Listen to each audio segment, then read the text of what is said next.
What's up, guys? Gail with Check This Gadget, and I'm going to do a quick pros and cons of the Kindle Fire. Sorry for the unsteadiness. I'm doing this with my iPhone 4 real quick before I package it up and return it.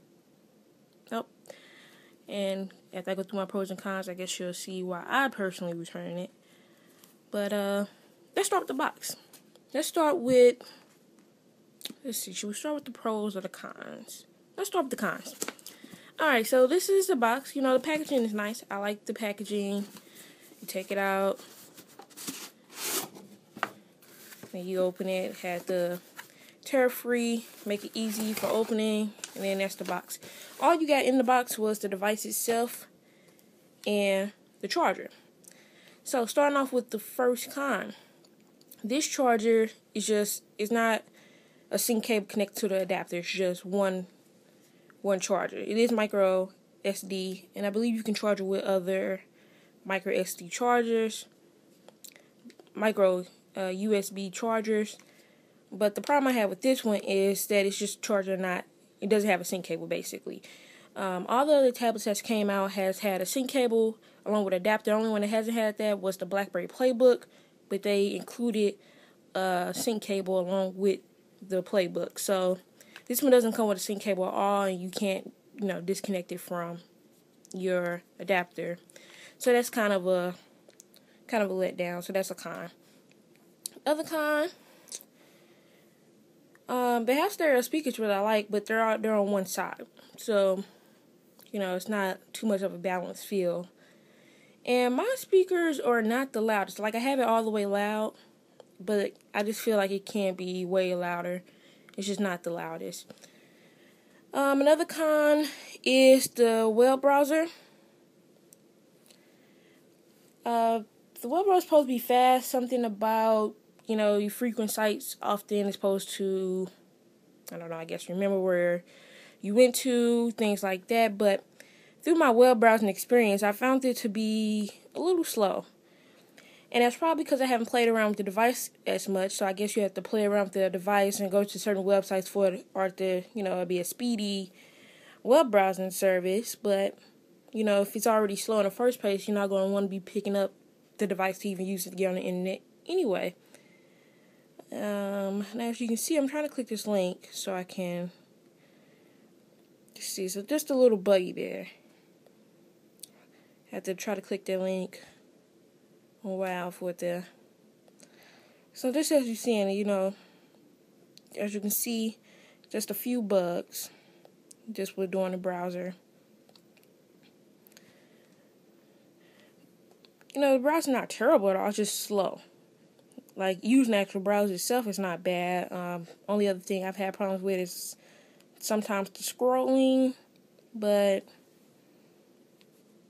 no, it's not like terribly horrible. It's just a little slower than I expected. The other con, I like this feature of having, apps up here, or your latest. Well, that's the part I don't like. The con part is that it basically places your last thing you did up there. So if you last, like went to a particular website, it's going to be up there. So say if you went to a website that, you particularly don't want anyone to know you went to or something like that, and then, one of your family members or someone wants to just see your Kindle, and they're going through it, the first thing they're going to go through is this, because this is the homepage, and they're going to see that page. It's just like, I guess a privacy issue. I can see it being, of course, some people don't have problems with this, because they don't, they probably don't go to sites that they don't want other people to see, but it's just a point, you can't delete these. That's another con. It's the fact that you can't delete these. So, as you can see, it goes pretty far back as far as keeping items up here. I'm not sure if they have a max, but that looks like it's at least 20. So, maybe it's like a 20 max limit. I'm not counting, but it just looks like at least 20. And then down here, you have your favorites. You can delete these or remove from your favorites, whichever one. So, that's pretty much all the cons that I have. Oh, no, it's not. I have one more con. Down here, I don't know if you can see it, there's a power button right there. Now, at least it's not as bad as on the BlackBerry Playbook, how, you know, it's so flat, it's really hard to press it. You can press it and, you know, press the button. My only problem with it is sometimes in the position that you hold it, you accidentally bump up against it and you find the device asks you, do you want to turn it off? So that can be kind of a problem. You just have to get used to that. Things I do like about the device. I like that it says your name up there with Kindle. I think that's a nice touch. I kind of like this user interface. I just don't like that it keeps all this stuff up here. I kind of wish that they swapped it, like how they have your favorites down here. I wish they would allow you to have your favorites up here so you can browse through them quickly. And if they were going to try to keep all your apps, your latest apps, they should put it down here. I don't know, just a preference thing. I like the build quality of it. As you may or may not know, a lot of people say they got this from the Playbook. The build quality from the Playbook. Here's the Playbook here. And, yes, that same smooth type rubberized material on the back. You know, same, I can definitely tell that they got their build quality from the BlackBerry Playbook, which I don't see a problem with that because I liked it. I liked the BlackBerry Playbook's build quality. Other things I like about the device, I like the 7-inch form factor. Like I said, the whelp, once it gets improved, it can speed up, seems like it's pretty decent. It's not the worst experience I've ever had. You got your tab browsing up here. You can set it in the settings to go strictly to the desktop view. So here's a intense page. Now I'm trying to scroll. This is some of the bugginess I'm talking about. So give you an idea of the speeding. You got the pinch to zoom. It's not too bad. But it's just a few little bugs that, once they work out with an update, the web browser would be just fine. So that's something I like. I like the video for the Amazon Prime members. Basically, I got this device and I've been watching a lot of videos. I've been a Prime member for like a year now. Had a free membership. And I never knew about the instant videos. I really didn't know about the instant videos until they started talking about this device. And I was like, wow, I've been missing, videos this whole time. But this is a nice feature for the Prime members. That's all I've really been doing on my Kindle is watching movies. Documentaries at that. So that's all I've really been doing. I haven't tested out the music player. So I can let you know I haven't tested that out. I haven't tested out books because I usually don't read books. I did install some apps. I did have a sync cable. I installed some PDFs so you can pull that up so you can see how that looks if you're planning to use your device for that. Now, as you can see, it has two of the same files. And when you pull up one, it gives you that error message there. But when you go to the other one, it'll let you pull it up. Why did it pull up like that? I'm not sure. Maybe it's the way I downloaded it. Or maybe it's the way the file is. It's just off of PowerPoint. I just made a PDF so it can fit on here. But basically, these are one-slide PowerPoints. This is how it looks. If I turn it, landscape, that's how it looks. With this one, you have to scroll, so it's not fitting the whole thing. I'm trying to pinch the zoom so I can fit the whole slide on there, but it's not letting me. So you just have to scroll up and down. That can be kind of annoying. So you probably mostly want to view it in vertical mode or portrait mode. So as you can see, that is how, if you have like PDFs or something, it's no special page turn or anything. It's just, regular. At the tap.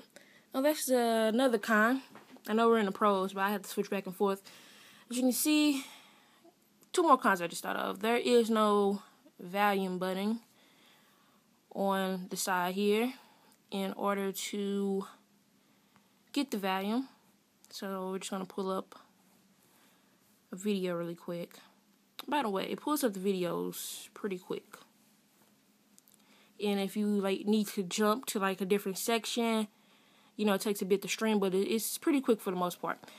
Now, as you can see, you have to tap on here to do your volume.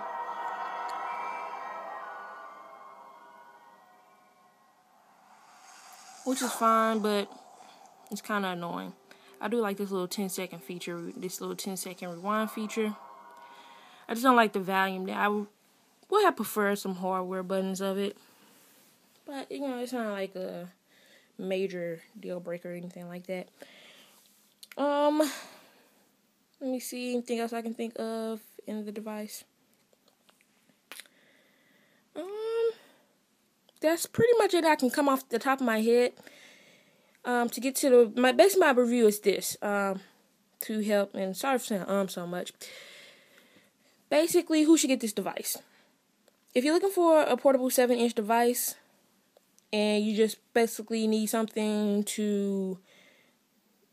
If you look for like a 7-inch device to browse the web on, you know, this will work. You can have a couple of apps, you know, that work for you. If you're an Amazon member, you use their services like Prime, Books, all that. You know, I mean, you can't go wrong with this.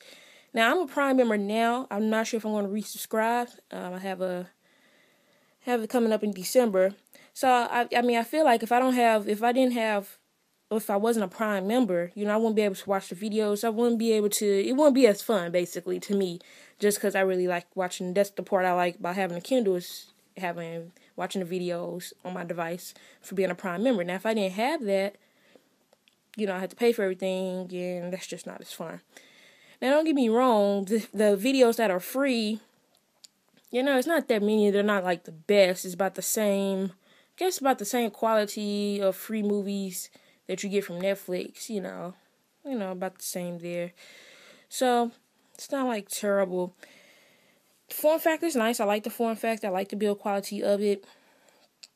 The only thing is just a little buggy for me. You just need to be a little more cooked. You know, it's a first generation device.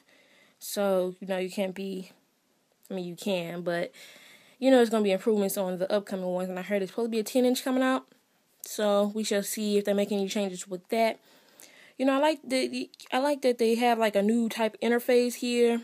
I would like if they would have installed the regular market, but Amazon Market's, it's decent. You know, you get the free app every day, so that's cool.